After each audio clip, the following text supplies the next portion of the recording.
Muito bom dia a todos e a todas. Havendo o quórum da Comissão Especial de Inquérito que investiga as irregularidades na SMT, declaramos aberta a presente reunião. Gostaríamos de, inicialmente, colocar em apreciação a ata da última reunião, que já foi antecipadamente disponibilizada aos nobres pares. Os vereadores que são favoráveis à aprovação da ata se mantenham como estão, os contrários se manifestem. Aprovada a ata. Gostaríamos de convidar o senhor Lino Munaro para que possa fazer assento aqui a... Atende para mim o Exídio aqui. Atende para mim o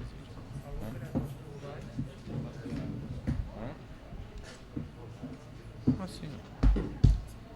Muito bom dia, senhor Lino. Senhor Lino, eu inicialmente... Eu vou pedir ao senhor que sempre fale junto ao microfone, né, que nós disponibilizamos para o senhor, até porque todo o depoimento do senhor é gravado. Então, primeiramente, eu gostaria que o senhor pudesse fazer a sua qualificação, nome completo, número de CPF, identidade, endereço e qual a relação que o senhor tem com a empresa COP.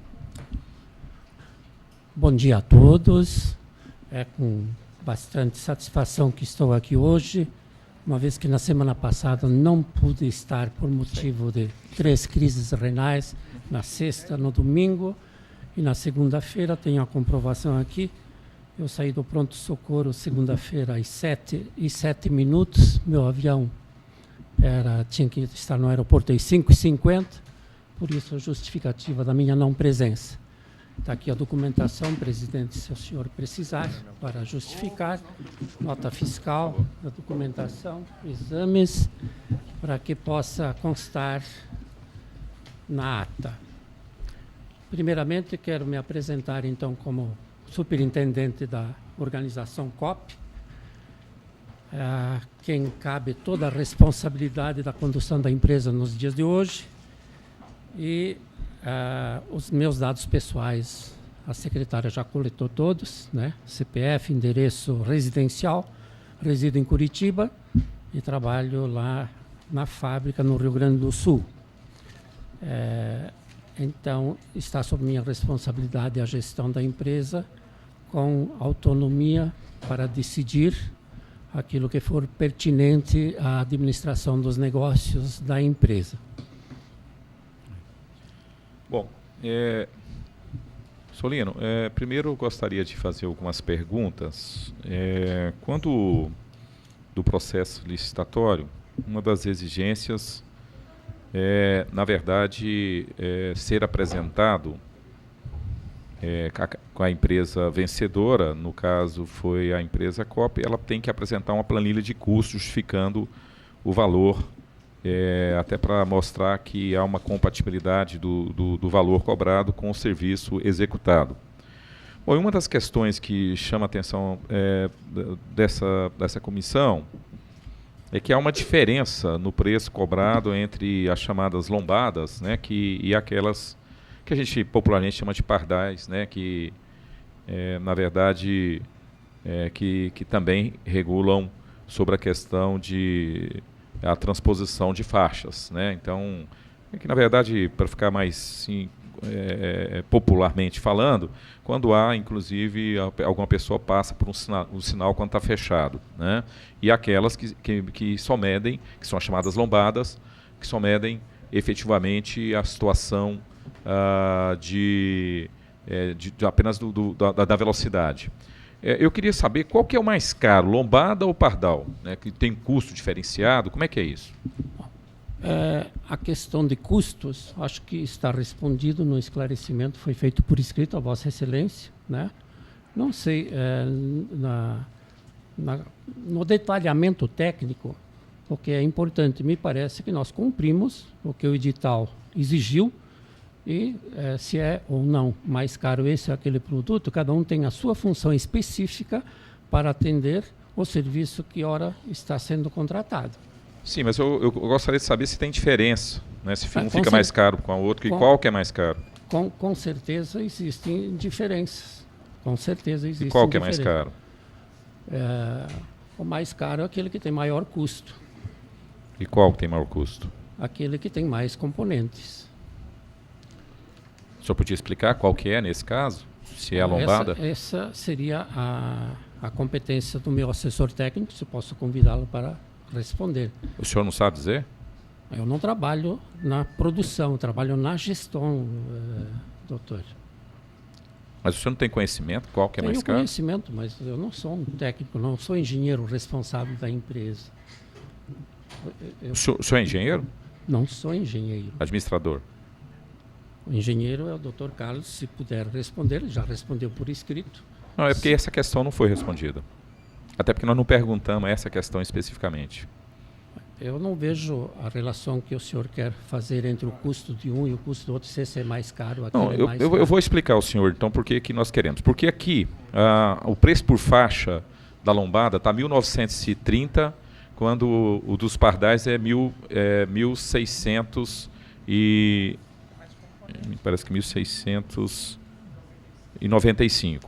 E nós temos um caso, por exemplo, da própria empresa COP, que lá no sul, em São Bento do Sul, que aqui a lombada é mais cara e lá a lombada é mais barata. Então nós queremos saber que lógica é essa. Quer dizer, por que lá, aqui em Goiânia, está mais caro e lá no sul, vocês operam, a lombada é mais barata do que os pardais. Quantos mil habitantes tem São Bento do Sul? Não. E quantos tem Goiânia? Não, mas o equipamento... A situação de cada município é diferente. A complexidade de um município para o outro.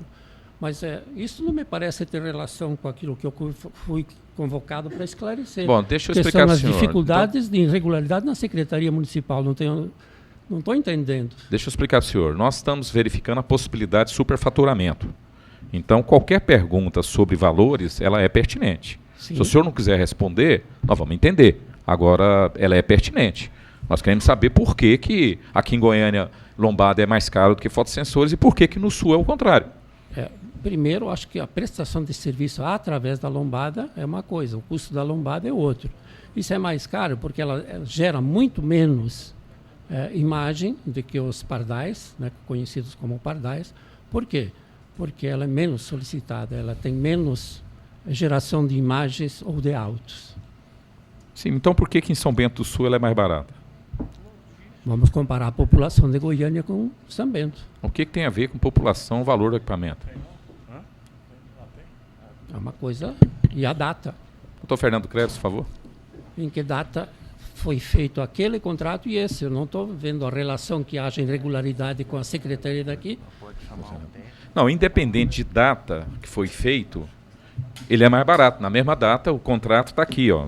Nós estamos aqui, São Bento do Sul, a lombada era 1.493, o pardal 1.537. Então, assim, independente de qualquer situação, naquela data do contrato aqui, ele era mais caro. Ele é mais barato do que... E aqui é o invertido. Nós só queremos saber se tem alguma razão. Presidente, em tempo, só uma intervenção, questão de ordem, bom dia a todos. Seria interessante trazer o Carlos Serren, que é o engenheiro técnico, para ele explicar a economia de escala, proximidade, por que é mais barato num local que, curiosamente, é o estado, onde se tem a sede, tem a logística e tudo mais, para a gente, senão... nós não vamos sair do lugar, com todo respeito a essa comissão. Né? Então, sim, mas nós queremos saber essa lógica, por que é cobrado mais caro. Sim, exatamente nesse sentido, porque o técnico da engenharia pode explicar. Bom, eu não tenho nenhuma resistência o técnico poder estar esclarecendo essa comissão. O técnico pode sentar aqui do lado e aquilo que for pertinente o técnico responder, né, não há problema. Então vamos reproduzir a pergunta, então. Por que a lombada no sul é mais cara do que esse tipo de fotossensores? Por que há essa inversão? Se tem alguma lógica isso? Primeiramente, bom dia.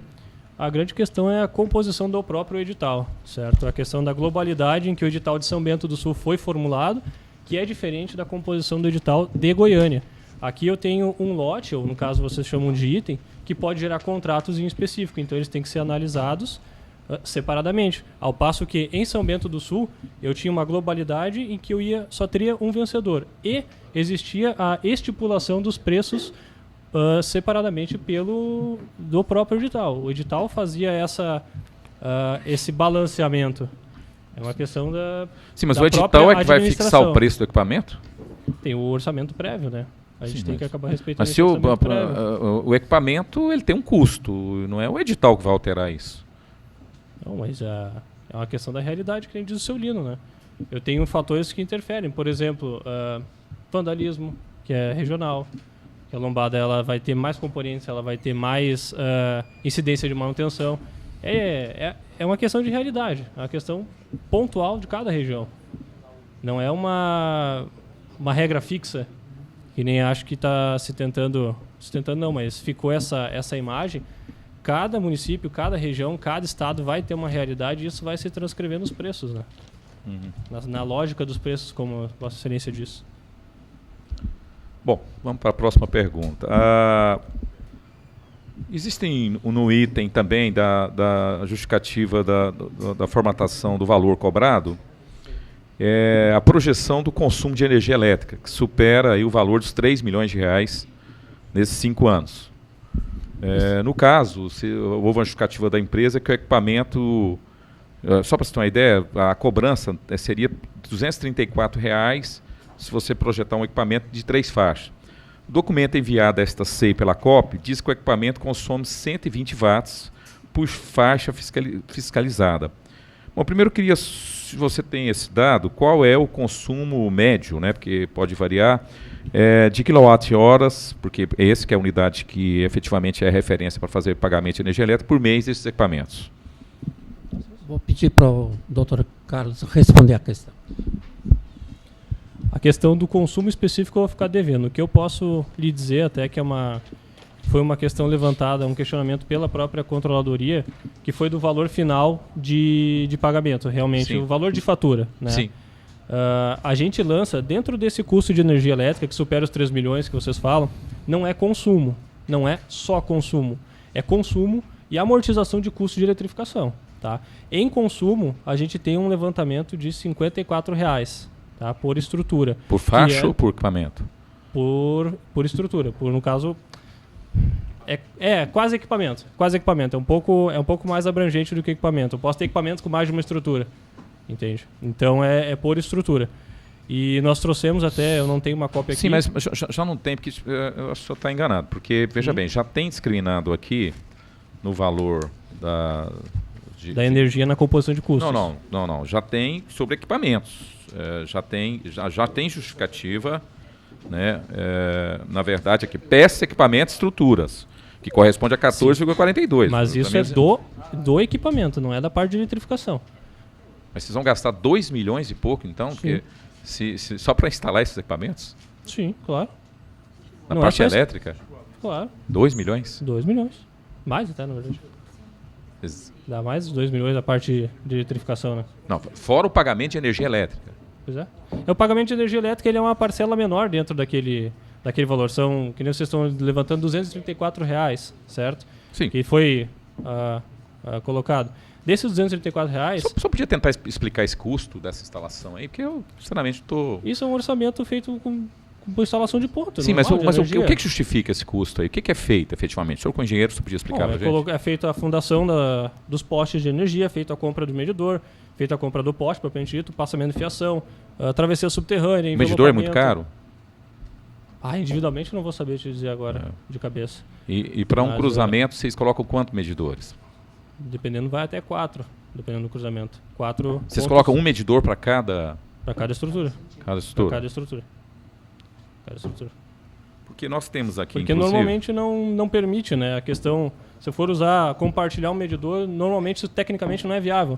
Você tem que ficar fazendo valetas e cavar e atravessar cruzamento e na prática não é mais fácil pegar. Bom, primeiro assim, há sim uma contradição aqui, porque nós temos aqui o valor dos equipamentos, que dá quase 10 milhões de reais, em instalação, está aqui, está discriminado, né? Tá dito aqui inclusive, e no caso, peça, equipamentos e estruturas. Tá aqui, esse valor dá quase 10 milhões, que nós pensávamos que já é onde deveria estar o gasto com equipamentos e instalação. A energia elétrica, para mim, é energia elétrica. Exatamente. Né? Então por que vocês não colocaram, por que não houve essa discriminação aqui? Bom, foi uma questão de opção e do edital não exigir, né? Não existia um modelo de como deveria ser apresentado o preço dentro do edital, então a gente formulou um modelo, tinha um exemplificativo, e a gente inclusive incrementou esse exemplificativo e apresentamos como a gente entendeu que era mais adequado. Foi uma questão de opção, não foi uma... Bom, nós temos aqui, inclusive, até para os novos pares tomar conhecimento, aonde está dando a cobrança de R$234, né? Nós temos aqui, inclusive, deste ano, que a Trana pagava da Celg, que nós temos da Celg, nesses equipamentos. Esse caso aqui, no cruzamento AT63 com a C149, custou R$47 para 3 faixas. Né? E aqui nós temos também da Trana, deste ano, janeiro, não estamos falando nada do Dr. Fernando Kreves, longe, no caso aqui da 85 com a T11, R$33. Né? 3 faixas também, quer dizer, muito diferente do que efetivamente vocês projetaram aqui. Eu, sinceramente, de qualquer forma, é possível vocês discriminarem para a gente essa questão da energia elétrica, documentalmente, colocando onde é que vocês vão gastar esses R$3 milhões? A gente está fazendo esse levantamento para a controladoria já. Então, nós vamos apresentar para eles e acredito que não haja problema em se repassar, né? A grande questão, assim, vocês estão batendo bastante no consumo do equipamento. A gente não pode tratar os equipamentos de uma forma igual, é como se fosse um carro. O carro, dependendo do modelo, vai ter um consumo diferente. E o meu não está tão acima do que está o da Trana, porque ali vocês falaram em... Quanto é que era o primeiro valor? 40? Chegou a R$33. R$33. O meu é R$50. Não é. Não. Isso, essa é a confusão que está acontecendo. R$78 por faixa é o valor de consumo mais a amortização da instalação dos pontos de energia. O consumo propriamente dito, por estrutura, é R$54. Então, houve talvez uma colocação infeliz da nossa parte que gerou todo um mal entendido que não reflete a realidade. O nosso consumo de energia não é R$200, ele é 50. Tá, vamos fazer uma conta. São quantos equipamentos? São 546 equipamentos. 440 e pouco faixas. Estou falando equipamentos. Não, são 643 faixas. Não, 643. 546 equipamentos. 546? Pelo levantamento prévio. 643. Como eu falei, isso é um levantamento prévio que a gente tem. Pode ter uma certa variação, mas não vai fugir muito disso. 546 estruturas, no caso. Bom, né? Então fiquem de passar pelo menos aquilo que está expresso aqui, está em contradição, vocês fiquem de passar essa documentação. Essa vai estar aberta às documentações a todo momento, antes de tirar suas conclusões. Só gostaria de frisar que não é uma contradição, é só um mal entendido que a gente vai esclarecer com o devido tempo. Não tem problema quanto a isso. Bom, eu queria passar de novo para o seu Lino. Talvez essa área não é mais engenharia, senhor Lino. Na justificativa aqui dos tributos, tivemos vocês alegaram que pagam 32,65% de tributos, correto? A justificativa de vocês. Bom, nós detectamos aqui algumas incongruências. Primeiro, vocês adotam como referência para explicar o tributo, para chegar a esse 32,65%, o imposto de renda sobre pessoa jurídica, vocês adotam o índice de 4,8%, que na verdade é os 15% aplicados sobre o lucro presumido, de 32%. Eu pergunto, quero fazer o exemplo, vocês fizeram a previsão aqui de lucro de 10%. Vocês realmente pagam imposto sobre lucro presumido? Ou vocês pagam imposto realmente sobre lucro real? O imposto de renda? A empresa. Nós pagamos hoje sobre presumido, para vocês terem uma noção de quanto a gente paga mensalmente. E hoje a COP paga mais de R$500 mil por mês de tributos. Mas por que vocês fazem essa opção se o lucro de vocês... Porque o lucro de vocês chega a 32%? O lucro presumido, você tem ou não, você vai pagar isso. É uma opção. Não, veja bem, é uma opção. Geralmente, todo mundo vai fazer a melhor opção. Né? Se você, por exemplo, for aplicar os 15% que você tem que aplicar sobre o lucro, Se o seu lucro for até mais 32 ou próximo a 32, você vai aplicar sobre o lucro presumido. Agora, se o seu lucro for bem inferior, você não vai... Por exemplo, se a empresa tiver 1% de lucro, for um ano ruim, ela não vai aplicar sobre o lucro presumido, ela vai aplicar sobre o lucro real. Aqui eu tenho que fazer a opção antes do exercício iniciar.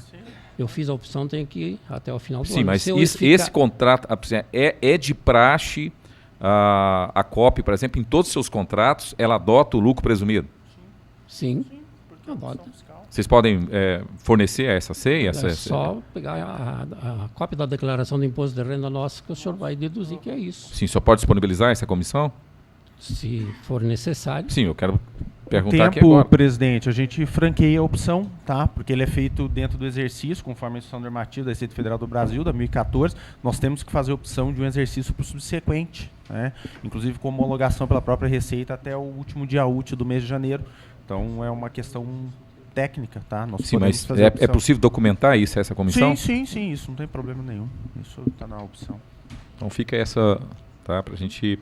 Bom, outra questão também aqui, o ISS, a previsão é de 5%. Na verdade, nós temos aqui a própria Trana, um benefício às empresas que é 2%. Vocês colocaram 5%. Posso, presidente? Sim. É que, na verdade, o que acontece com o advento, talvez não vou me lembrar de memória, tá? Pela alteração da Lei Complementar 116 de 2013, que vocês devem saber, lei federal, pela Lei Complementar 158, foi proibido, a partir de hoje, qualquer desoneração tributária a título do ISSQN, inclusive inserido, né, na Lei de Improbidade Administrativa, um crime específico a partir de um ilícito civil, perdão, a partir desse momento, né? Então, as conjecturas de redução ou benefícios não, aqui são é lei. diferenciados. É lei, sim, mas é isso que eu estou lhe falando. Como teve essa alteração da legislação federal, se trabalha com um percentual de 5%. E para algumas tipificações da lista anexa à Lei Complementar 116, fazendo um paralelo com o Código Tributário agora do município aqui de Goiânia, tá? Alguns itens tipificados ali dentro, porque nosso serviço não é um só, tá? Do item 10, do item 3.1, ele na verdade abrange alguns itens que são sim da casa de 5%, tá? Em virtude exatamente dessa massa de serviço que nós temos. Não, mas isso aqui foi calculado sobre o contrato. Sim, mas exatamente por esse sentido. Foi calculado sobre o contrato, dentro dos serviços que estão previstos no contrato. Porque dentro do serviço, como disse o engenheiro Carlos, afora as questões, por exemplo, de construção civil propriamente dita, né, que vai ter um tipo de colocação do equipamento, a situação de eletrificação, a situação de software... Sim, mas eu quero saber uma questão concreta. Aqui vocês vão pagar 5% ou 2%? Aqui 5%. Vocês vão pagar 5%? Sim, foi calculado sobre 5%. Tá? Não, quero saber se vão pagar 5%, não, porque a Trana pagava 2%. Não, foi calculado sobre 5%. Não, quero saber se vocês vão pagar 5% ou 2%. Não, nós vamos pagar. Foi calculado sobre 5%. Não, eu quero saber, a pergunta é clara. Eu quero perguntar ao senhor Lino agora. Senhor Lino, vocês vão pagar 5% ou 2% aquilo aqui? Que o município reter, que é a obrigação dele reter, a gente paga. Porque aqui é 2%. Pelo menos quem tem a questão do centro, a questão do... Entendeu? Não sei. Centro Tecnológico aqui em Goiânia. A estrutura orgânica do município, mas eu acho que está previsto... Eu não acredito que vocês vão pagar, mas tudo bem. Eu acredito que vocês vão pagar 2%, porque se é 2%, vocês não vão pagar... Se a empresa de vocês seria muito generosa se pagasse mais imposto do que... que nós não até porque será retido na fonte, né? Sim. Então, eu estou só colocando para tentar mostrar aqui que vocês colocaram o valor está errado. Bom, até outra porque questão... a empresa anterior, presidente, ela tem em torno de 40 milhões de débitos em termos de tributos federais, estaduais e municipais. Então, nós não queremos falar de um valor irreal, né, para trazer uma margem anteriormente feita, para gerar um dado ficto, né, efetivamente. Bom, outra questão ainda abordando a questão de tributos, segundo a explicação de vocês na questão de tributos, que vocês enviaram a essa comissão, vocês colocam, inclusive, na questão do tributo, a questão de contribuição previdenciária. Aí é só uma pergunta, esses encargos não estariam já colocados nos encargos? Não, porque, na verdade, se costuma, pelo menos no modelo adotado, né, vamos falar DENIT, a GTOP, o modelo adotado efetivamente acaba separando a contribuição previdenciária de natureza, né, tributária, como o preço de venda e o custo direto, né? Então ele não entra em encargo, hoje ele está subdividido na composição dos BDIs, né? Tá. Eu só vou pedir ao senhor, como é que é o nome do senhor mesmo? Eduardo. Eduardo, eu vou dirigir sempre a pergunta ao senhor Lino, porque o senhor é advogado, certo? Perfeito. Então não é o senhor que está fazendo o depoimento. Perfeito. Então eu vou eventualmente permitir que o senhor fale algum esclarecimento a essa comissão, tal, mas sobre, inclusive, quando nós autorizarmos, correto? Certo. Então o senhor, a partir de agora, quando o senhor usar a palavra, o senhor podia fazer a gentileza de pedir. Sem problema nenhum. E eu vou repetir a pergunta para o senhor Lino. Senhor Lino, sobre a questão previdenciária, não estaria incluso dentro dos tributos? Essa questão, porque vocês colocaram dentro dos tributos, não, dentro dos encargos trabalhistas? Não, está incluso. Bom, a parte previdenciária ela é independente, né? A parte tributária é um aspecto, é uma legislação. A parte previdenciária é outra. Embora pertença a, digamos, os tributos aqui elencados, imposto de renda e contribuição sobre o lucro líquido, ambos são federais, mas são divisões diferentes. O previdenciário incide sobre o trabalho laboral e os tributos são sobre o serviço ou produto comercializado ou prestado. Ainda sobre a questão dos tributos, a empresa justificou que desses 32%, 5,8% refere-se a salário, educação, INCRA, SENAI, SESI, SEBRAE, que na verdade engloba o sistema S. Bom, primeira pergunta, isso aí também não seria encargos, né? Segunda pergunta, os 5,8% aqui que vocês justificaram, vocês estão falando que é sobre o contrato, mas esse 5,8% teria que ser sobre a folha de pagamento. Bem, veja todo esse aí é outra pergunta que você falou, senhor. Todo esse esclarecimento, se é que houve aqui um mal entendido, está sendo esclarecido por solicitação da coordenadoria e que poderá ser repassado. Não, mas a controladoria é uma coisa, essa comissão é outra. Sim. Comissão especial de inquérito tem poder de investigação autônomo. Se o senhor não convencer essa comissão, isso não tem nada a ver com a controladoria. A controladoria é uma coisa. Aliás, essa comissão, inclusive, está investigando a controladoria. Então, o senhor tem ideia. E ela tem competência para isso. Então, não confunda as coisas. Aqui, o senhor tem que esclarecer a essa comissão. Sim. A essa comissão. Certo? Então, vou repetir a pergunta para o senhor. Vocês colocaram 5,8% do sistema S. Justificando que esse valor era sobre o valor global. E isso faz muita diferença, porque a folha de pagamento, segundo os 6 meses que coloca aqui, é 11% apenas do valor global. Então, 5,8% sobre 11% é diferente de 5,8% sobre 100%. Isso vai dar uma diferença muito grande. Eu quero perguntar para o senhor isso. Quer dizer, por que vocês se justificaram aqui aplicando esse 5,8% sobre o valor global e não sobre a folha de pagamento? Bem, eu acredito que é incidente sobre aquilo que se refere a este projeto, né? Que se refere a este projeto, porque a contribuição previdenciária é muito maior. Eu estou falando do sistema S. Quanto que incide sobre esta questão. E qualquer esclarecimento adicional que seja necessário, nós podemos prestar esse esclarecimento à comissão. Mas eu estou perguntando para o senhor agora, que oportunidade o senhor tem de esclarecer. Mas o senhor vai jogando tudo para frente, não pode esclarecer nada a essa comissão agora? Não, eu posso. Porque o senhor é administrador. O senhor já falou, não pode responder questão técnica. Não pode responder questão jurídica, agora não pode responder questão administrativa, então o senhor está presidindo essa empresa, o senhor não tem conhecimento do... O nobre vereador há de entender que eu também não tenho que ser um técnico. Eu faço a gestão da empresa e não preciso ter conhecimento profundo dos detalhes que... mas o senhor não conhece nem pagamento de tributos?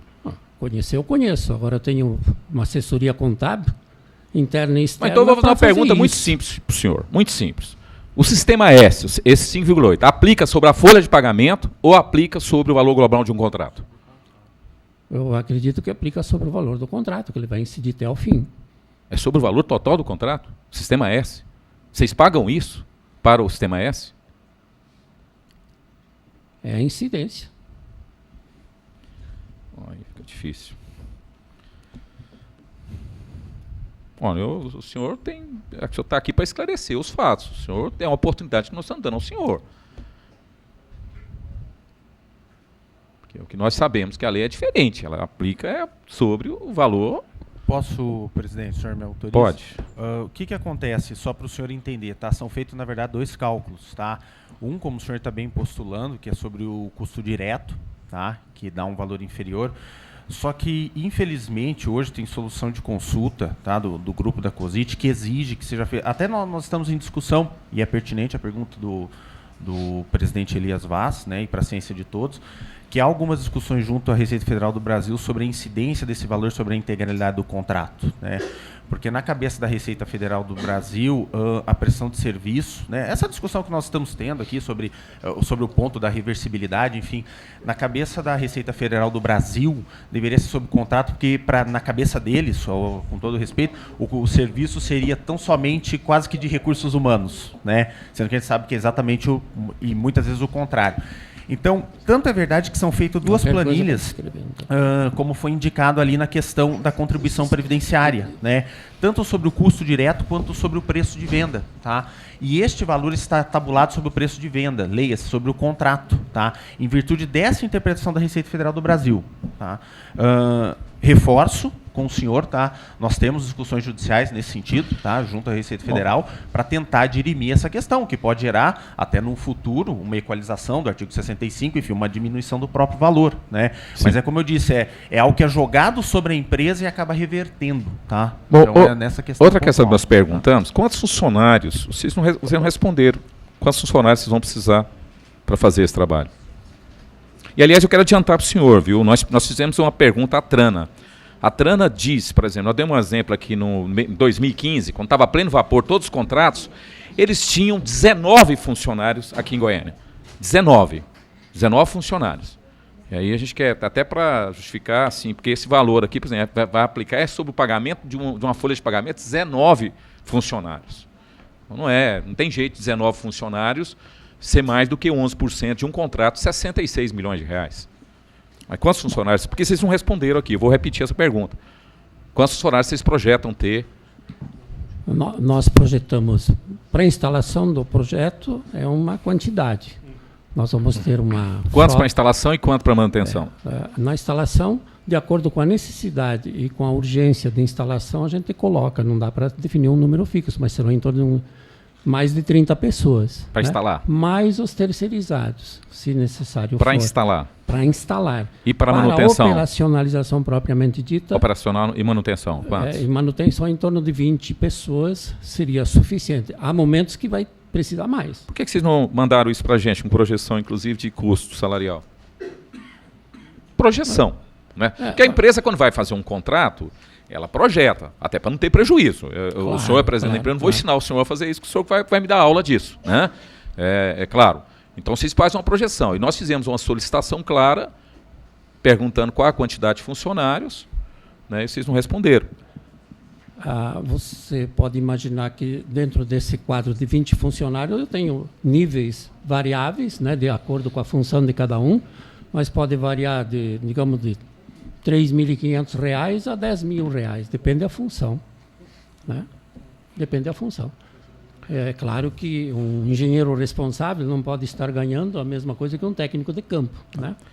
É porque para nós, Solino, é muito importante a gente saber se o preço há uma compatibilidade, o que está sendo cobrado, porque a função da planilha de custo, ela não está lá para o enfeite. Claro, o doutor Fernando Creso vai me corrigir aqui se eu estiver errado, mas é exatamente para mostrar que o valor cobrado é um preço justo. É um preço que há uma compatibilidade entre o serviço prestado, né? Então ali já está, por isso que a planilha de custo já vem todo o custo e vem o lucro, inclusive, da empresa. Então, essa a função. E, inclusive, eu vou aqui para a segunda pergunta, vou fazer mais duas perguntas, passar para o relator, para justificar a exequidade do contrato, vocês apresentaram planilhas de custo de outros municípios, inclusive por outras empresas. Um exemplo que chamou a atenção dessa comissão foi em Santos, onde a empresa TecDet opera com um valor de R$ 1.076, segundo vocês afirmaram, no processo por faixa. A pergunta que eu gostaria de fazer é possível operar com R$ 1.076 por faixa? Porque vocês colocaram isso, é uma pergunta... Né? Eu acho que é apenas como comparativo. Eu não faria por 1.076. 1.076 você não faria, não? Você acha que ficou muito baixo? Não. O que você acha? Essa empresa está fazendo com prejuízo, será? Não posso garantir isso, mas cada empresa tem sua particularidade de custos. Né? Veja só, a COP, toda a tecnologia é 100% produzida por ela internamente. Não compra equipamentos de ninguém, não depende de tecnologia de ninguém.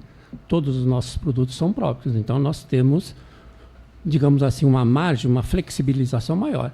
Agora, se alguém consegue fazer por preço apenas uma citação, é uma questão interna deles. Pode que eles tenham algum milagre lá que dê para fazer. Eu não faria.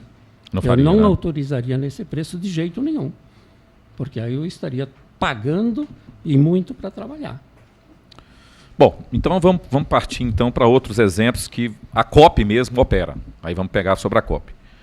A COP afirma que opera com outros valores abaixo de Goiânia, como Santiago do Rio Grande do Sul, ou Criciúma, Santa Catarina, com os valores de faixa 1.484 e 1.531, respectivamente.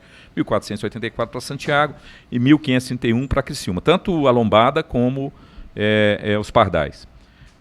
Em Goiânia, os valores foram de 1.695 para os pardais e 1.920 para lombadas. Se fosse aplicado esses valores aqui em Goiânia, que vocês aplicam tanto em Santiago como em Criciúma, em Santa Catarina, nós teríamos uma diferença de mais de 9 milhões de reais a menos no contrato global. Por que essa diferença? Né? Por que não aplicar esses valores aqui em Goiânia? Né? Aí eu faço uma pergunta, né? Os valores em Goiânia estariam superfaturados ou vocês estão trabalhando levando prejuízo no Sul? Não, nenhuma coisa nem a outra. Nós não estamos trabalhando com prejuízo, a questão é local. O tamanho da cidade, a aproximação da fábrica. Eu estou aqui numa distância maior. Mas 9 milhões de diferença? Não é nada. Perto do contexto, dá aqui 10%. Um pouco mais, 12%. Não, 66 um pouco não mais, tanto, né? Não é tanto, né, doutor? Não, mas 66 milhões é quase um... Não, mas não é tão significativo. Diante do contexto, não é tão... Quer dizer, o senhor não acha que 9 milhões não é nada? E a questão de administração do projeto... É porque a prefeitura aqui anda precisando muito dinheiro, então para nós está fazendo muita diferença. Porque 9 milhões a questão é muito nesses municípios menores, doutor, do interior, eu trabalho com um custo muito menor, porque grande parte desse serviço ele é feito de dentro da fábrica, né? Mas em Criciúma? Criciúma é uma cidade que tem quanto? 500 mil habitantes? Não tem 300 mil. São mais de 100 fotossensores lá. Mas não é, perto daqui é um terço, né? Um terço não é tão grande assim, doutor. Mas o que justifica essa diferença? Posso pedir para o doutor Carlos complementar a questão? O senhor não consegue responder? Não, eu prefiro que ele responda, que ele acompanha. Só fazendo um complemento, esse exemplo de Criciúma é um pouco injusto com o senhor Lino, que ele não estava na empresa ainda quando foi assinado o contrato. A grande questão é que nem o senhor Lino falou. Tem uma questão logística, que ela pesa bastante dentro do contrato. O Criciúma é 6 horas de viagem da fábrica lá de carro. Aqui é 2 dias. Sim, mas vocês atendem, sai de carro para atender lá? Claro. Mas não fica mais caro então, é? Não. É que eu tenho que pegar avião para vir? Por exemplo, claro, não é equipe de instalação, mas eu digo que nem a gestão, enfim, mas esse pessoal não mora aqui não, os técnicos aqui? Que vão dar manutenção? Vai contratar aqui sim. Ah, sim, ué. Aqui sim, claro. Mas outra questão é que, como são cidades muito menores, cidades do interior, a gente tem um risco muito menor, questão de vandalismo, própria questão de acidente. Isso tudo tem que ser contabilizado, estimado pela empresa. E isso com certeza vai afetar o custo, senhor, né? Vai ter que concordar comigo. Se uma estrutura do meu equipamento for derrubada 3 vezes durante o contrato, eu tenho 3 vezes o custo de instalação.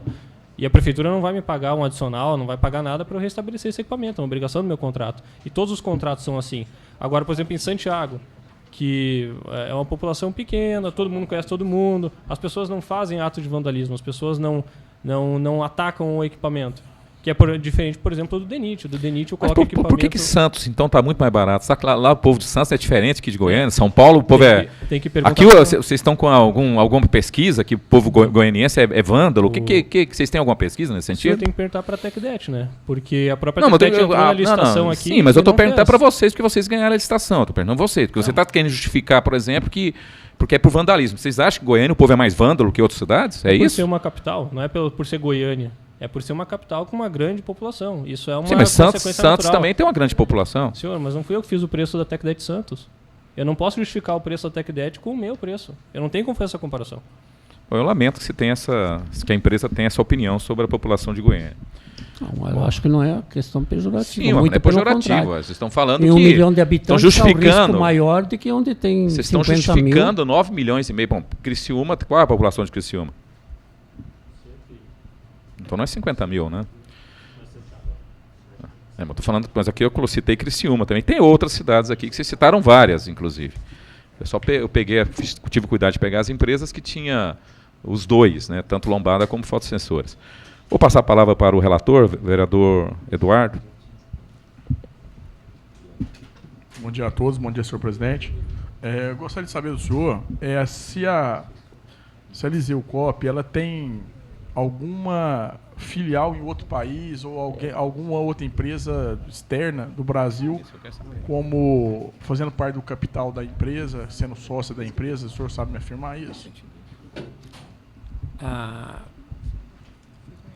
Eu vou responder assim, doutor. A COP tem um sócio, que a princípio é o próprio Eliseu. A COP tem um sócio no Uruguai, que seria o próprio Eliseu, sócio de si mesmo, através de uma offshore. Tá. Do Uruguai, no caso, ela é Grencar, né, que chama? A Grencar. Ela participa, então, ela tem, sabe a cota dela, a participação dela? 7,2. E a sede fica no Uruguai. Isso. Uruguai. Certo. Queria fazer uma pergunta, não sei se para o senhor ou se ele pode receber.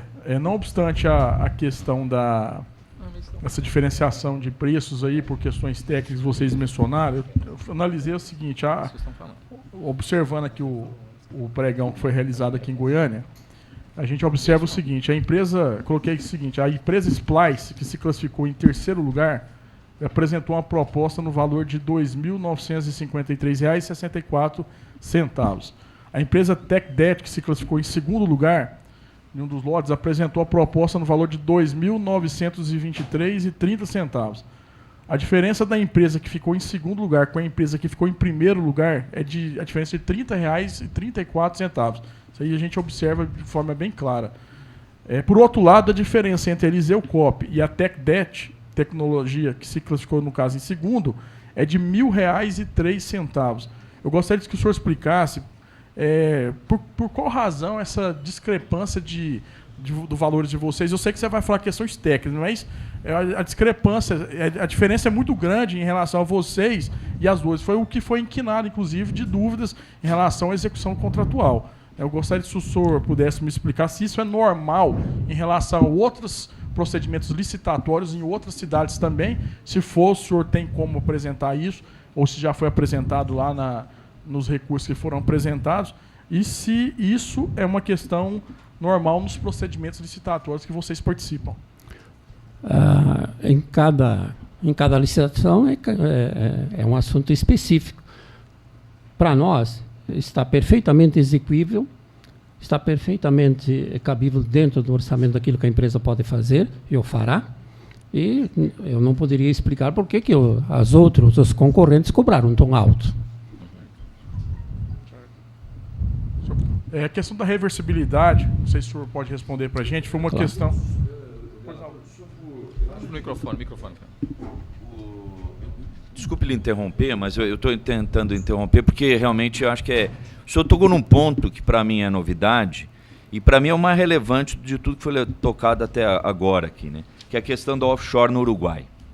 Né? E isso é muito relevante porque em 2006 nós propusemos uma ação contra o Estado de Goiás, né, contra a LM, né, Transportes, etc., que locou na época 800 veículos para o Estado de Goiás, né, e ela tinha, essa empresa LM, que prestou serviço para o Estado de Goiás, essa improbidade está andando até hoje, ela tinha um sócio que era uma empresa sediada, era uma offshore sediada num paraíso fiscal, mais precisamente nas Ilhas Virgens Britânicas, que é um dos paraísos fiscais mais fechados do planeta Terra, e que, posteriormente, é denunciado um livro sobre a privataria tucana, inclusive com vários próceres aí do PSDB, não é, lavando dinheiro e escondendo dinheiro lá, nesse paraíso fiscal. Lamentavelmente, a imprensa goiana praticamente se silenciou na época, de forma vexatória, né, e demonstrando o seu alto nível de adestramento, não é? E quando o senhor levanta essa questão, isso para mim é o mais relevante. E aí eu preciso perguntar para o senhor, duas coisas. A primeira, me parece que o senhor entrou na empresa por ordem judicial. Então, como se fosse uma espécie de interventor, quase que um curador, um tutor dessa empresa, né? Portanto, o senhor não teria participado, não é, da história dela. E eu queria saber também de onde o senhor veio, qual que é a origem empresarial do senhor, enfim, profissional, não é? E queria que o senhor detalhasse melhor essa questão do paraíso fiscal, né? Até porque o dono, que, como o senhor mencionou, o senhor Eliseu Kopp, ele está afastado da gestão da empresa, não é? Que sofre uma verdadeira intervenção judicial.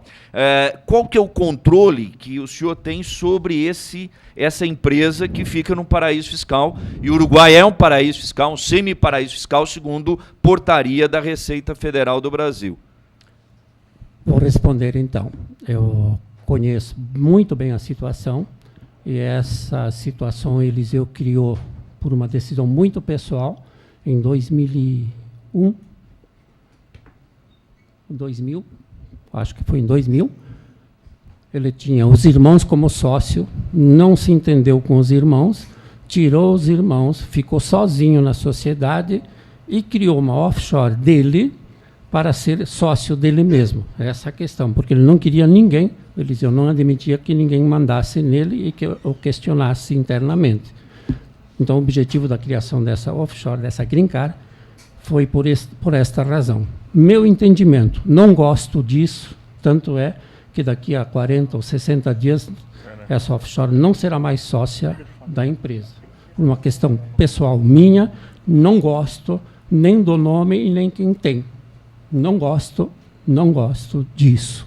Tanto é que eu estou tirando, eu estou com as providências jurídicas legais, eu tenho que fazer toda uma tramitação para excluir esse sócio. Não sei como eu vou pagar se eventuais dividendos pertencem ao próprio Eliseu. Deu para entender? Eu sou sócio de mim mesmo. Então é uma questão confusa, não é para lavagem de dinheiro, não é por essa questão, apenas para manter uma sociedade limitada que não precisaria hoje, na legislação presente, ter essa figura. Eu parabenizo o senhor pela medida e gostaria que o senhor nos comunicasse tão logo isso seja efetivado, porque de fato toda empresa que tem como sócio um offshore, não é, embora vocês possa ter um offshore legal, não é, existem casos nesse sentido, mas na maioria dos casos, 90%, são constituídas para lavagem de dinheiro e pagamento de propina no exterior. Não é por isso que elas devem ser ceifadas das empresas, especialmente daquelas que mantêm contrato com o poder público. Porque quando eu tenho uma offshore, eu não sei com quem que eu estou negociando.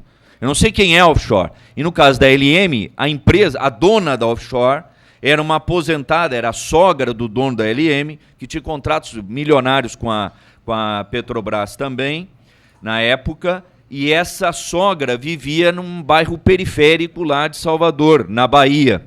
E nós fizemos uma investigação com a Polícia Federal na época, que o Tribunal Regional Federal da Primeira Região, provavelmente o pior TRF do Brasil, não é? Ele travou a investigação e nos impediu de prosseguir com a investigação. Não é? E o Judiciário Goiano nunca levantou o sigilo bancário dessa empresa LM, não é? E nós não conseguimos, através do Departamento de Recuperação de Ativos do Ministério da Justiça e Cooperação Internacional, saber quem são os donos da LM, de tal maneira que a LM pode ter contratado com o Estado e, na verdade, estar contratando com os próprios gestores do Estado. E nós jamais soubemos isso. Né? E a imprensa goiana sempre se calou diante disso. Nunca teve coragem, dignidade e não ter rabo preso, independência, para noticiar isso. Né? Infelizmente. Então eu queria saudar a atitude do senhor, a atitude de uma pessoa que está interessada em fazer um contrato transparente. Não é? E nós queremos acompanhar isso e eu queria que o senhor nos encaminhasse tão logo for efetivada essa medida. E tem uma primeira pergunta que o senhor não respondeu, quer dizer, a sua origem histórica, de onde o senhor vem enquanto profissionalmente, de forma empresarial, quando que o senhor ingressa na empresa ou se o senhor já tinha relação anterior com ela? Já tinha, sim. Em 2001 a 2005, fui diretor superintendente da empresa. Foi um longo namoro, porque eu moro em Curitiba e trabalhar longe de casa um pouco difícil. Acabei morando 5 anos lá em Santa Cruz. E agora, por essa questão pontual, se fez uma pesquisa de todos os diretores que passaram pela COP, e por causa do meu currículo, por causa do meu legado, modéstia à parte, eu fui escolhido para exercer, então, essa função, para preservar o patrimônio da empresa e também para fazer algumas limpezas que, no meu entender, precisam ser feitas. Não tenho nada a ver com aquilo que se fez de 2005, final de 2005, até agosto de 2016. Qualquer coisa de irregular que possa ter existido, eu vou acertar a empresa, é minha função, e prestar conta disso em juízo. E uma das primeiras providências, só não fiz porque eu preciso também seguir dentro da legislação, mas eu creio que no máximo em 60 dias eu estou esclarecendo isso em definitivo, excluindo este sócio estrangeiro, né? Porque eu, particularmente, nunca, jamais vou gostar da palavra offshore. Me desculpe se alguém aqui é defensor disso, eu não. Satisfeito. Obrigado pela intervenção, doutor Fernando Castro. Justamente isso, porque eu já sabia daquele problema anterior que Vossa Excelência mencionou, e já estava querendo, até no final, ia pedir a documentação dessa offshore também, que eu achei muito estranho a participação dela no contrato social, e eu não consegui levantar informações dela fazendo uma investigação interna. Doutor, nem eu consigo levantar. Pois é, esse aqui é o problema. Eu, como delegado de polícia, virei a cabeça e não consegui levantar informações dela, inclusive solicitando... Eu, com todas as informações que tem internamente, desculpe, mas eu também não consegui por isso, porque... Quem assina por essa empresa sabe qual é o prazo diretor que o senhor vai extirpar essa offshore do contrato lá? Qual é o prazo que o senhor vai ter para isso? Eu acredito que mais 60 dias no máximo, que eu tenho que respeitar alguns prazos, eu tenho que fazer uma convocação para que se manifeste. E algumas particularidades que não convém aqui ser colocadas, que é de ordem particular da empresa, né? Mas eu acho que em 60 dias eu posso apresentar alteração contratual com a exclusão desse... Outra pergunta minha, professor, é o seguinte: a Eliseu Coop, ela foi capa dos jornais internacionais, nacionais, em relação à atuação na corrupção dentro do Brasil, né? Na Operação Ave de Rapina e outras investigações da Polícia Federal que foram escandalizadas em todo o Brasil, né? Os noticiários são intensos nesse sentido. A entrada do senhor dentro dessa empresa foi justamente por conta dessas investigações da Polícia Federal? Foi nesse contexto? Se sim, quais as medidas que o senhor tomou, igual as empresas aí nas delações estão tomando para evitar esse tipo de procedimento? Se não, né, o que o senhor me fala em relação a isso, política interna que o senhor vem implantando dentro da Eliseu Coop? Delegado Eduardo, assim, eu não tenho nada a ver com isso, não estava na empresa. Eu até consideraria, pelo entendimento, pelo que eu pesquisei, pelo que eu já levantei, houve uma falha de assessoria, né? O Eliseu acabou sendo preso, sim, né? Mas acredito que não tenha culpabilidade nenhuma, mas isso só o judiciário poderá dizer. Quer dizer, nós não podemos querer julgar antecipadamente, não há julgamento. Provavelmente também não haverá, porque o Eliseu caiu, teve 3 AVCs, e o último bastante forte, com uma queda. Ele fez uma cirurgia gravíssima em São Paulo, agora no final do ano, no Sírio-Libanês, e que ele ficou inválido, provavelmente, com quase toda a certeza, para o resto da vida dele. Os atestados médicos atestam isso.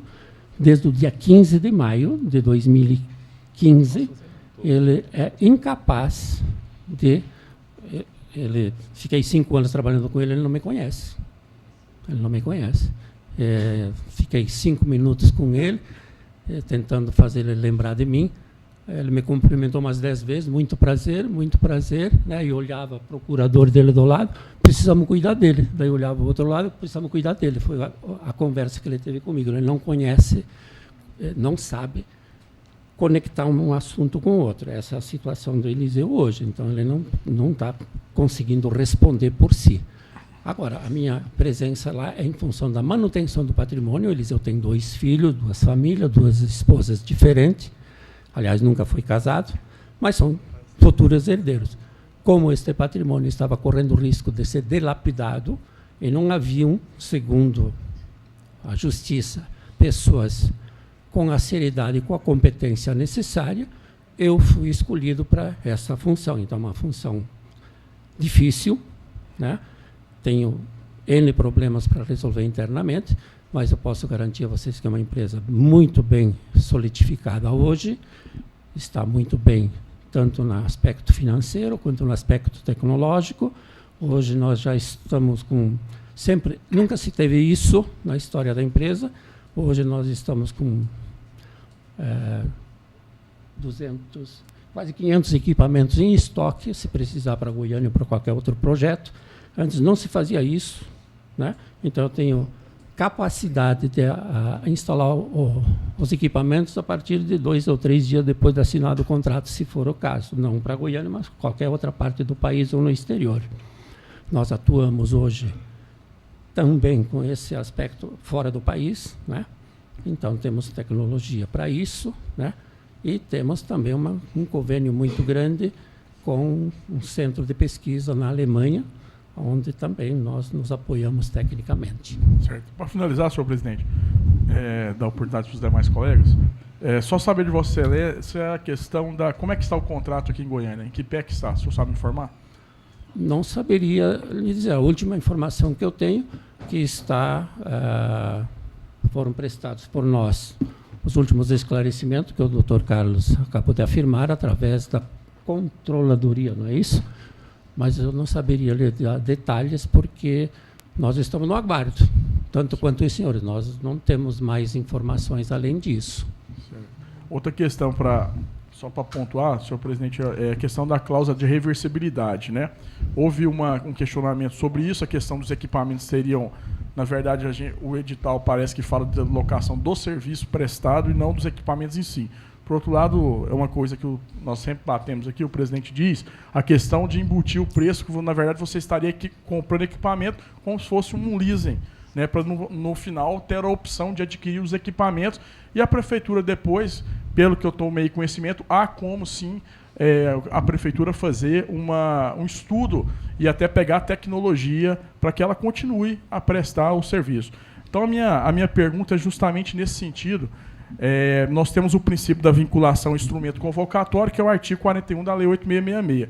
Só que, por outro lado, nós também temos a questão do artigo 65, inciso 2, que fala que quando a alteração contratual ocorrer entre as partes, e logicamente for salutar para a administração, pode sim fazer uma relação contratual nesse sentido. A minha pergunta para o senhor é o seguinte: há como a gente colocar, antes da assinatura desse contrato, a cláusula de reversibilidade, para que os equipamentos, após esse período de serviço, estejam junto com a Prefeitura de Goiânia, e depois nós, por IFG ou por quem quer que seja, nós continuemos a fazer esse trabalho da tecnologia e continuemos esse serviço aqui em Goiânia? Delegado Eduardo, acho que aí a concepção da licitação está errada, se partíssemos para esse aspecto. Não é um contrato de leasing, que ao final o contratante ficaria proprietário do equipamento. Não está previsto isso nos custos, não tem como. E acho que Goiânia mereceria coisa melhor do que a gente entregar um produto já sucateado ao final de 5 anos, que ele trabalha 24 horas por dia, 365 dias por ano, a depreciação acelerada, e nós teríamos um equipamento bastante prejudicado.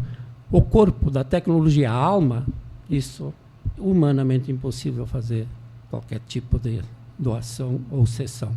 É o meu segredo.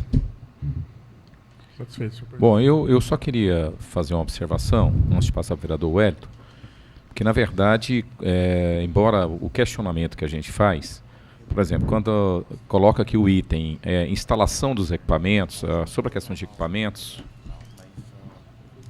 vou citar aqui, especificamente como está no processo,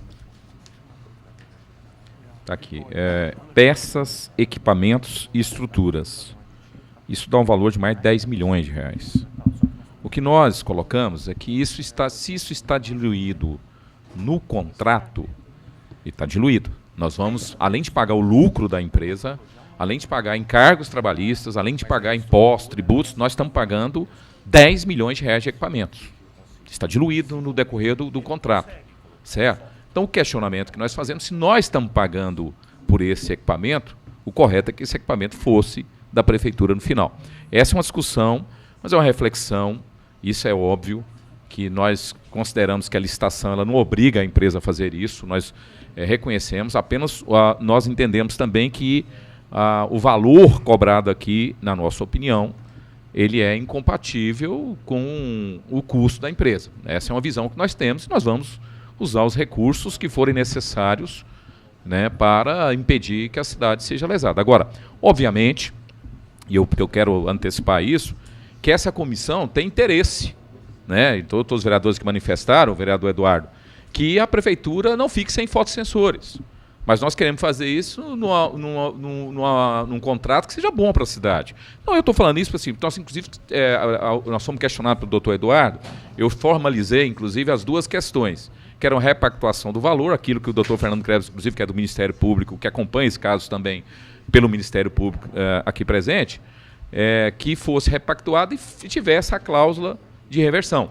Como, é claro, um item que, se houver um acordo entre as partes, não há que se discutir, né, porque, nesse caso, seria benéfico, é uma alteração benéfica para a cidade de Goiânia. Ela não traz nenhum prejuízo para a cidade de Goiânia. Então, é sobre essa reflexão que nós colocamos essa possibilidade. É óbvio que se a empresa não quiser fazer, o processo licitatório não impõe isso. Embora, na nossa compreensão, há uma injustiça na medida que foi diluído o valor de R$10 milhões em relação ao equipamento e, ao final, a empresa retira os equipamentos e leva embora. Então, essa é uma visão que a gente tem e, é claro, a SEI vai ter aí seus instrumentos até jurídicos para brigar por essa tese, brigar por essa discussão. Mas é uma questão que nós estamos dando indicativo, talvez, vereador Cajuru, até de pacificar, né, aí esse serviço, que se ele fosse mais barato e com cláusula de reversão, poderia ter o apoio, né? E assim a gente vendo essa proposta, o doutor Fernando Kreves, talvez, eu não sei, não falo pelo Ministério Público, mas pelo que foi manifestado por Vossa Excelência aqui na última reunião, poderia, inclusive, ter um caminho até de apoio dessa comissão e do Ministério Público. Mas só para colocar isso como reflexão. Né? Presidente, se o senhor me autoriza, né, a questão até dos valores, enfim, na verdade nós temos que lembrar que o contrato da Eliseu Cop simboliza R$22 milhões a menos frente ao contrato da Trana, que nós estamos falando de um contrato de 2011, tá? Então, e R$33 milhões de diferença do segundo colocado, né? E o requerimento instaurador... E 9 milhões a menos do que o contrato de vocês lá no Sul. Só não esquece esse detalhe. Sim, mas... porque só usa só o... de logística. É porque nós achamos que ainda tem gordura aí. Sim, mas ainda, né? É uma questão de apreciação. Um valor de 12 milhões, né, sim, ainda de saldo para o município. Quer dizer, nós estamos falando de 2017 para 2011. Né? Então, quer dizer, nós estamos conseguindo fazer algo mais barato passado, né, 6 anos. Essa é uma prova cabal da tentativa de buscar essa tão economicidade. E a questão ensejadora, nevrálgica, a gente tomou a liberdade de estar aqui também na SEI, né, nessa questão toda, e o foco dela, que é a reversibilidade, é o que consta no requerimento, né, capitaneado. Nós estamos em tratativas, eu peço mais uma vez o apoio até do corpo jurídico, porque nós temos uma vinculação ao edital. Isso é fato, tá? Do artigo 3º. É lógico que a Procuradoria acena, né, talvez com uma possibilidade, invocando novamente o artigo 65, dessa possibilidade. Né? E nós então há essa possibilidade. Qual que é o grande problema? A questão de valores embutidos ali dentro. Né? E não digo valores, né, do fato de deixar, por exemplo, uma estrutura. Não é isso, tá? Ao fim e ao cabo. Não vou dizer que não é caro, porque para nós é significativo, isso não estava previsto, o senhor Lino sabe, enquanto administrador, mas a própria questão tributária envolvida. Né? Quem vai pagar aí, efetivamente, nós vamos fazer a título de doação, isso vai incidir sobre 30% de imposto de renda. Como é que vai ficar essa situação? Sabe? Então não é a situação em si, pode-se estudar metodologias, até mesmo um desenho. Eu fico pensando o seguinte: façamos um comprometimento aqui, né? Imaginando que tivéssemos essa previsão, né? Contando que deixasse... quantos aparelhos são mesmo, Carlos, aqui no município? São 643 faixas. 643 faixas monitoradas com laço indutores colocados.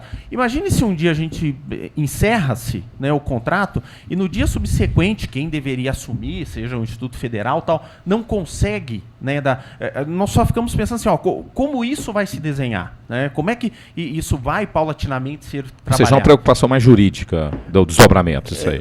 É um desdobramento jurídico, sim. Sim, né? sim, mas eu acho que onde há boa vontade, sim. Acho que aí...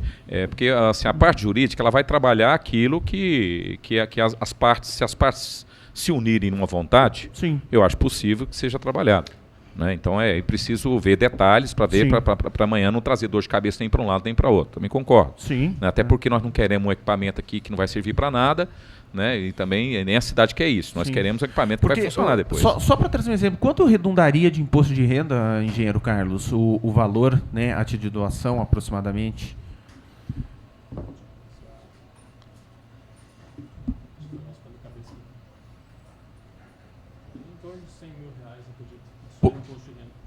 Por equipamento? Não. Todo. No total? Sim, tá. Mas tem questão de CMS e IPI também, né? Tá, que nós teríamos nessa questão. Sim. Aí já pula para uns 400 mil reais. Tá. Então são questões operacionais que estão sendo, né, verificadas, porque esse acho que é o ponto da SEI, é o que consta no requerimento, e é esse ponto um contrato que de 66 milhões, 400 não, milhões. exatamente nesse sentido. Aí é diferente dos 10 milhões. Tá bom. Obrigado. Vereador Wellington. Bom dia, presidente. Bom dia a todos que estão nos acompanhando. Só uma pergunta, né? Se caso for comprovada a instalação, a questão da energia, a redução dos custos, que hoje está 3 milhões, se não me engano, se for comprovado que é bem menor, é possível fazer um aditivo para reduzir esses custos, demonstrando, assim, claro, que o interesse, a gente já viu que vocês têm um interesse da reversibilidade, desde que juridicamente faz a recomposição dos preços, é possível também, caso constate que a instalação, que o valor da energia é bem menor, é possível fazer um aditivo para reduzir o custo do contrato? O vereador Wellington, né? Dois aspectos da sua pergunta. Primeiro, a questão de rever isso. Se nós encontrarmos em comum requisitos bem fundamentados, a empresa não se nega a rever esse item. Queremos ser parceiros, não queremos ser carrasco. Queremos ser parceiros. Quanto à reversibilidade, como eu falei anteriormente, só complementando, acho que eu não me sentiria bem com a cidade de Goiânia, uma cidade maravilhosa que vocês têm aqui, em se ceder um equipamento usado e já fajutado, desculpem a expressão chula. Mas a gente eventualmente pode se construir um aditivo ao longo desse tempo para que o equipamento sim possa ser doado em condições de novo. Aí eu topo o jogo, né? Porque em outros locais, inclusive fora do país, nós vendemos equipamentos, porém, nós fomos convidados a operacionalizar porque eles não deram conta. Então, para mim seria ótimo se vocês comprassem o equipamento, eu vou operacionalizar. Vou cobrar o serviço igual e o equipamento de vocês. Para mim é excelente. Melhor negócio do mundo, gente. Melhor negócio do mundo. Vocês cobrem todo o meu custo de produção, me compro a preço de venda, não é o preço que está aí de custo de operação, não é o custo de instalação e desinstalação que está previsto aí, o resto não. Vocês se tornam dono do equipamento e precisam do meu serviço para operacionalizar isso. Isso seria perfeitamente plausível e desejável. Eu só queria colocar, estou sendo até alertado aqui pela assessoria jurídica, que no caso de doação, quem paga o tributo é quem recebe a doação. E no caso, a Prefeitura de Goiânia é imune, né? Você não pode esquecer, porque é um ente federado, nós temos a imunidade constitucional. Então, ela não pagaria esse imposto. Mais uma questão, eu fiz uma pergunta sobre o senhor levantou. A sua empresa, o senhor falou que vende para outros lugares, outros países. E para o Brasil? Não temos nenhum caso. Mas vocês vendem? Se a Prefeitura de Goiânia Claro, quer comprar? Claro. Não se fazia isso na mentalidade da gestão até então. Hoje vocês vendem? Hoje nós temos essa possibilidade, abriu-se essa possibilidade, sim. Eu tenho que me considerar um fabricante de produtos. Mas vocês têm algum caso? Vocês venderam? Ainda não, ainda não. Aqui no Brasil. É porque o que a gente observa, assim, que as empresas no Brasil, elas não gostam de vender. Não gostam. É porque é a mesma coisa vender a galinha do ovos de ouro, né? Não é, eu vou vender a galinha, não vou vender, porque eu tenho que, porque senão eu vou perder meu serviço. Então a impressão que passa é essa, né? Não, e é isso mesmo, nobre vereador. A gente tem que quebrar esse tabu, tem que quebrar esse cartel, tem que quebrar esse sistema, e a COP tem coragem de fazer isso. Quer dizer, hoje a COP tem uma diferença com as outras empresas. A visão dela, se quiser comprar hoje... A filosofia da COP está aberta para a necessidade do mercado, quer seja como prestadora de serviço, quer seja como fornecedora de equipamento. Cada situação haverá seu custo. Vereador Capuceno. Bom dia, senhor Lino.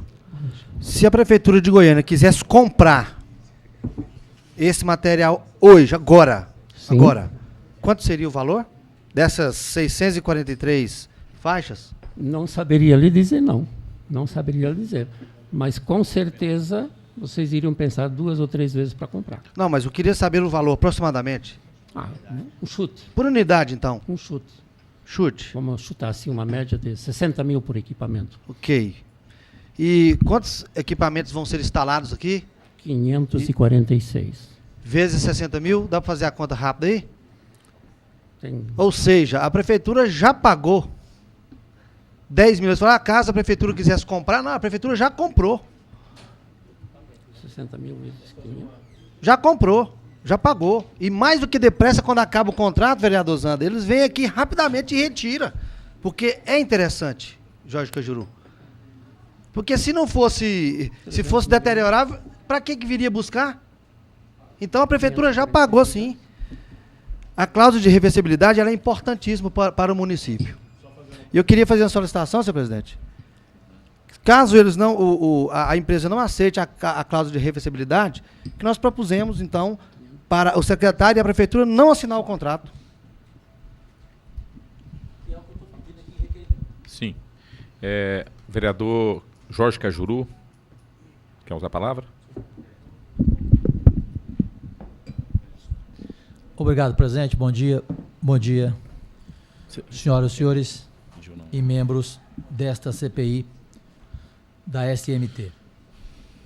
Senhor Lino, aqui a gente vai observando que existe, então, uma nova COP.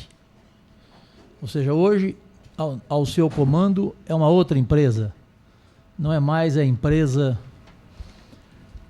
denunciada, investigada, que cometeu em Florianópolis crimes, fraudando contratos, licitações, causando um prejuízo lá, segundo a Polícia Federal, quando prendeu o senhor Eliseu, de 30 milhões de reais. É uma outra empresa ou é a mesma empresa que o senhor trabalhava? A filosofia e a cultura da empresa mudou radicalmente. A sua afirmativa, eu não posso responder, não estava lá, não participei, não tem prova conclusiva nenhuma, não há julgamento, por isso a acusação é vazia por enquanto. Mas a filosofia da COP hoje é a orientação totalmente diferente do que se tinha.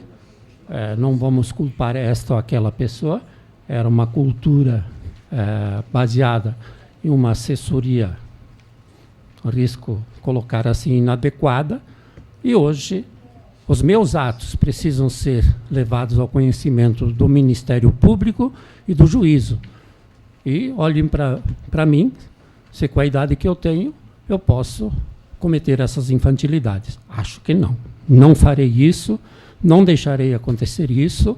Eu preciso que a COP seja uma empresa 100% confiável, como ela já é, e que tudo que é feito tem que ser dentro da licitude e nada que for ao contrário será autorizado a fazer. Só uma observação, senhor Lino, não existe nenhuma acusação aqui vazia, porque a Polícia Federal prendeu o senhor Eliseu, ele foi preso. Então aqui não tem nada vazio. Aqui é absolutamente documental, investigação da Polícia Federal e do Ministério Público, através do promotor Dr. Alaor Miranda. A minha última pergunta, em função da presença de outros membros aqui, o senhor se lembra, ou algum representante seu, se lembra como o senhor chegou aqui em Goiás, o senhor que eu falo, a empresa COP, como ela chegou em Goiás e quando ela começou a operar aqui? Como exatamente ela chegou, não lembro também, não era do meu tempo, foi antes, né? Acabei de afirmar há pouco que eu cheguei na COP em junho de 2001. regressei em final de 2005. Havia projetos em andamento na cidade de Anápolis e na GTOP, né? Quando eu cheguei, o processo na GTOP estava praticamente paralisado e nós reestruturamos esse projeto, dinamizamos, e quando eu saí da empresa, esse projeto estava a todo vapor. Tínhamos aqui uma frota de 36 veículos à disposição da GTOP, totalmente mantidos pela empresa. Depois disso, eu não saberia lhe responder, né? Por isso, eu peguei um pedaço. E o tempo que eu estive na empresa, eu garanto ao senhor que funcionou muito bem, tanto aqui quanto em Anápolis. Tivemos lá em Anápolis uma questão de intervenção. O doutor Alcides, que era vice-governador, foi o interventor, com o qual tive várias reuniões. Lembro do senhor como jornalista, né? Bateu algumas vezes, mas fazia parte da sua função. Nada de resquícios, né? Faz parte da sua profissão. É bom que o senhor se lembra mesmo que eu bati muito, até para o promotor Fernando Krebs separar o joio do trigo quando ele fala da imprensa. Eu não, doutor. Eu bati sempre. E para concluir, eu gostaria de bater em um ponto aqui, presidente Elias Vaz. Sei que não é o motivo dessa investigação, mas creio que para o promotor Fernando Krebs, como homem probo do Ministério Público, vai ser importante essa informação. Senhor Lino, o senhor se lembra bem de um cidadão aqui em Goiás que se chama Gaudio Fleury? Não imagino quem seja. Gaudio. Não. Então, por fineza, levante na sua empresa que quem trouxe a sua empresa para Goiás e começou os contratos com o governo de Goiás foi o escritório de advocacia do senhor Gaudio Fleury, que é nada mais, nada menos do que o cunhado do governador Marconi Perillo. E o escritório de advocacia dele recebeu mensalmente dos contratos da empresa COP, quando ela chegou em Goiás, e ficou sendo a representante dela aqui em Goiás, ela recebia 10% dos contratos feitos pela empresa que hoje o senhor preside, a COB. Portanto, eu gostaria de registrar em ata quem trouxe a empresa, o escritório de advocacia, a quem pertencia, a quem pertence, o percentual mensal dessa empresa e esse motivo estranho. Por que que a empresa chegou aqui e buscou logo, como advogado, o cunhado do governador do estado, Marconi Perillo? Lá atrás. Quando ela chegou. Quando chegou. Não posso responder por atos do passado. Agora, posso afirmar categoricamente que essa comissão de 10% que o nobre vereador se refere não existiu. Eu acompanhava todos os pagamentos, todos, no meu tempo.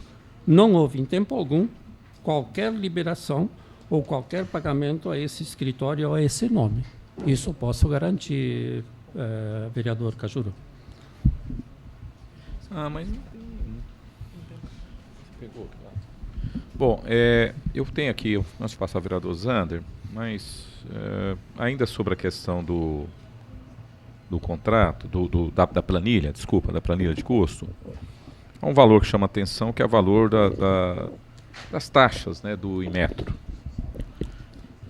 Eu primeiro queria perguntar o seguinte, pelo que eu sei, de ano em ano tem validade de um ano essa verificação do Inmetro.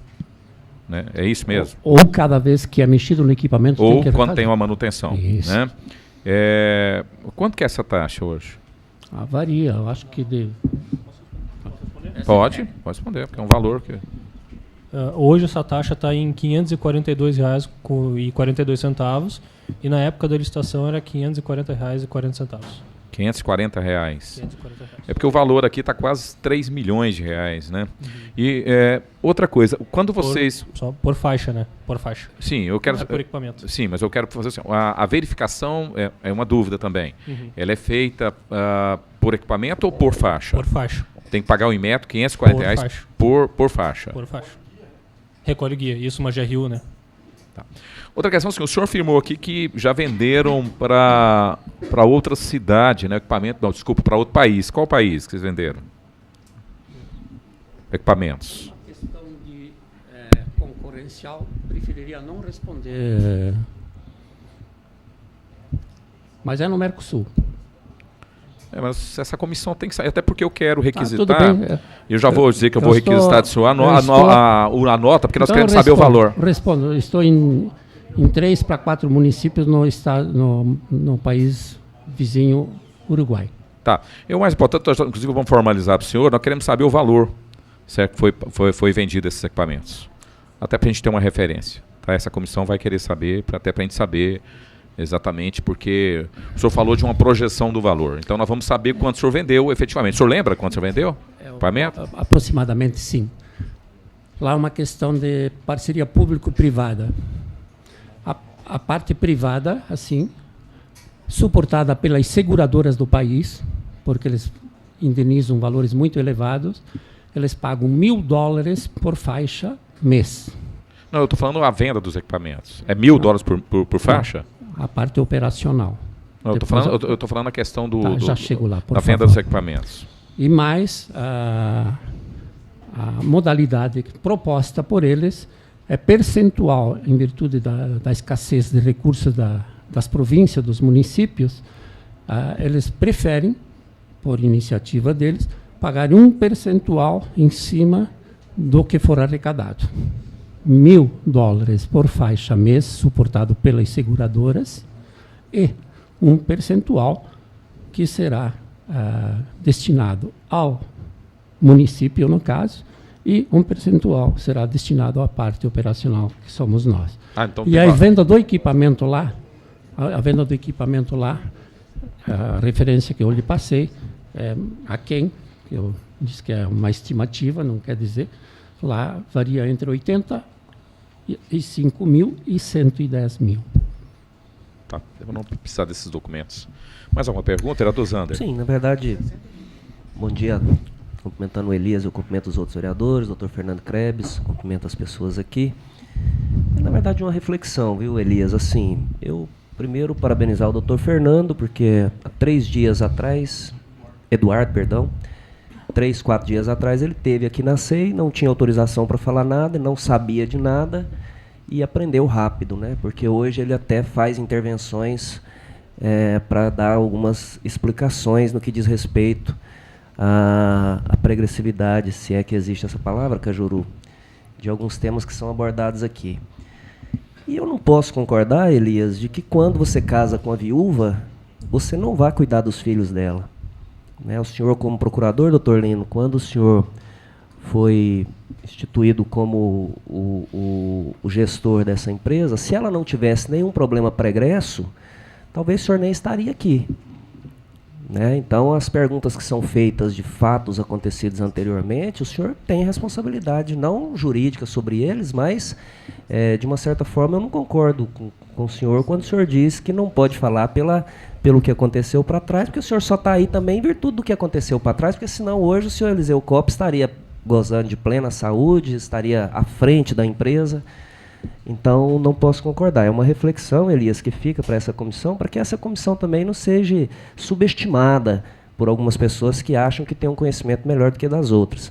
Com relação à reversibilidade, eu entendi perfeitamente, a tecnologia é o segredo que o senhor tem, por isso talvez o senhor tenha o melhor preço. Eu até acho que o preço da Eliseu Copp hoje, fazendo uma análise por todos, ele é até um preço aplicável. Não sei se ele suporta o tempo do contrato, se em cima desse preço não haverá aditivos. Né? E aí, doutor Fernando Krebs, talvez, com a experiência que o senhor tem, o Elias aqui de parlamento, nós possamos achar ainda alguma forma de fazer o travamento para que não haja aditivos e ver se essa empresa aguenta apresentar esse preço mesmo durante todo o contrato. E com relação à reversibilidade, Elias, quando ele diz que o município corre o risco de receber equipamentos sucateados, e se não havendo a tecnologia, eu até entendo que esses equipamentos possam ser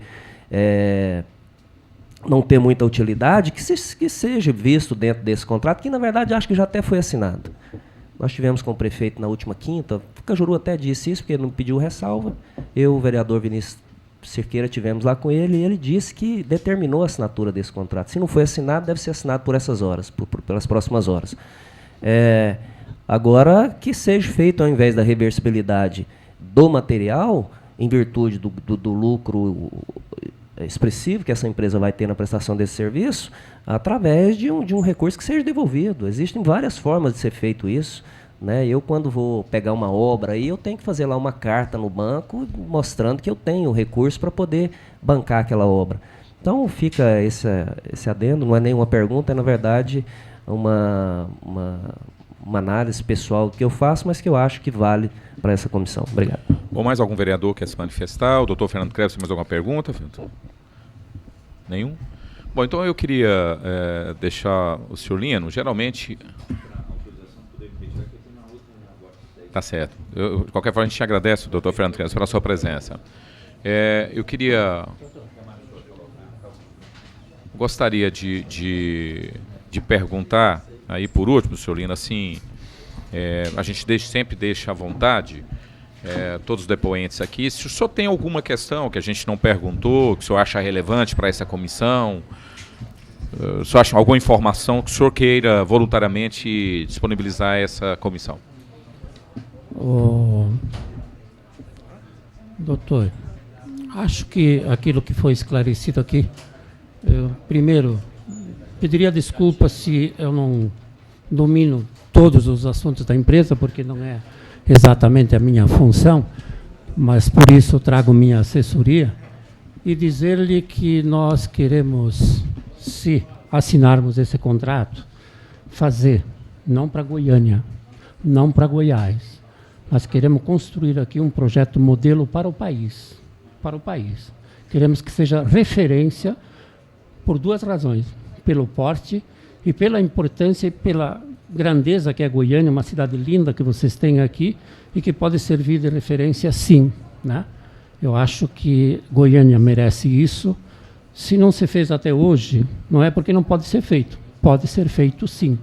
E nós queremos, inclusive, criar um vídeo institucional, não falando da COP, falando do projeto, e vamos disponibilizar à Câmara de Vereadores para que possa fazer uso e, em cima disso, fazer o questionamento que entender necessário.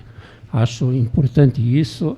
É claro que precisam haver divergências, a diversibilidade, a pluralidade de pensamento que nos leva mais próximo da perfeição, e nós estamos inteiramente à disposição dos senhores, sempre que for necessário, conforme o nobre vereador questionou que não se faça auditivo. Não vejo, no momento, porque, a não ser que se queira que haja realmente essa doação ao final do contrato, aí é outra questão, né? Mas, do contrário, o contrato assim está posto e assim ele deverá ser cumprido. Temos condições técnicas, temos condições de recursos humanos, temos recursos financeiros, temos recursos, enfim, os mais variados que envolvam dentro desse projeto. Queremos que seja, repito, um projeto modelo digno da qualidade que é a cidade de Goiânia. Bom, mas... Depois de se assinar, qual o prazo que vocês vão instalar? Você sabe falar, alguns dos dois? Sei. Assim, nobre vereador, se o contrato for assinado essa semana ou a semana que vem, eu preciso, para estar aqui com a minha equipe técnica, meus técnicos de lá, 13 dias. A partir do terceiro dia, se houver emissão de ordem de serviço, eu vou começar a instalar por ordem de urgência. Tem algumas informações que 6 ou 7 pontos que tem risco de acidentes com morte, todo mundo está preocupado com a vida, nós também estamos preocupados com isso. Isso não cairia sobre nós, cairia sobre o poder público, não é verdade? Que se a cidade está sem esse monitoramento e a pessoa que tiver a perda de um ente querido vai em cima de quem, né? Então nós não queremos que isso aconteça e faremos tudo para que numa semana a gente instale pelo menos essa meia dúzia de equipamentos. Então nós seremos ágeis, queremos instalar todo esse equipamento num prazo inferior àquilo que está estipulado. Acho que temos condições de fazê-lo com 30 dias antes do término do prazo legal. Fizemos agora lá em Contagem, em 45 dias, é bem verdade, um projeto muito menor, né? 50 equipamentos, né? Fizemos em 45 dias. Está lá, funcionando, tranquilo. Então, assim... Bom, eu agradeço. Eu só vou pedir para o senhor assinar aqui a...